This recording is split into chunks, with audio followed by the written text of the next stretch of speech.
এই যে এক চ্যাংড়া করে যে অনেক বয়স হচ্ছে বিয়ে করায়নি, অনেক বয়স বলতে না 40-45, কারো 50ও হচ্ছে, বিয়ে করে না। তাহলে এইবার বিয়ে যে করে না, এই জন্মটা আমার বেঁধাই গেল নাকি? আগের জন্মে যে আমার মানুষ ফুলে জন্ম দিবে নাকি? তাহলে জন্ম যে ভগবানের চিন্তা করবে, এবার আগের জন্মে কোনো কাজই করে নাই, যেমন নিয়ে গেছে অমরে ঘুরিয়ে আনছে।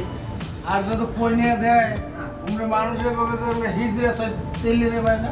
হ্যাঁ না হ্যাঁ, কথা হলে এটাই তেল উমা তখন হিজড়া করে পাঠিয়ে দিবে আগের জন্ম। এই জন্মটা কোনো বালাই করবে না, না যে সেটা নিয়ে ওই চাটা নিয়ে আসছে, ঘুরিয়ে নিয়ে গেল, কোনো কাজ করছিল না। আমার কাছে একটা মেলা আছে, মেলা আছে চলি বলি চেংড়া এরকম আছে, সব গ্রামে আছে, সেই গ্রামে আছে।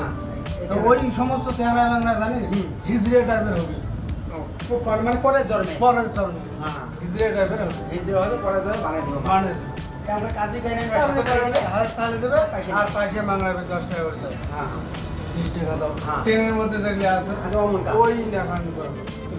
আরে আছে রে, আছে অনেক আছে আমার গ্রামে 2টা চ্যাংড়া আছে, ও বিয়ে বলে আর বলে বিয়ে করে নাই, বুঝ দেখছো না না আমারও গ্রাম আছে, ওই ছেলেটার নাম সবত, সারা বিয়ে করে নাই। বিয়ে যদি না করে তাহলে ঝামকা সেটা আনছে, আমাকে ঘুরিয়ে যাবে। হ্যাঁ আগলে জন্মে আমার হিজড়া বানিয়ে দিবি, হিজড়ে বানায়, হ্যাঁ। আর ওই হিজড়েও ওটার বিয়ে হওয়া না। মন এটাই চিন্তা ভাবনা করো যে চ্যাংড়াকে জন্ম দিল ভাই, বিয়ে করো, সব পড়বে, সংসার করো, সারা বিয়ে করে না, তাহলে হিজড়া বানালে কি বানা? তেলিয়ারই পায় না, তা বিয়ে করবে কি? হ্যাঁ ঠিক আছে, তাহলে এখন কত করো?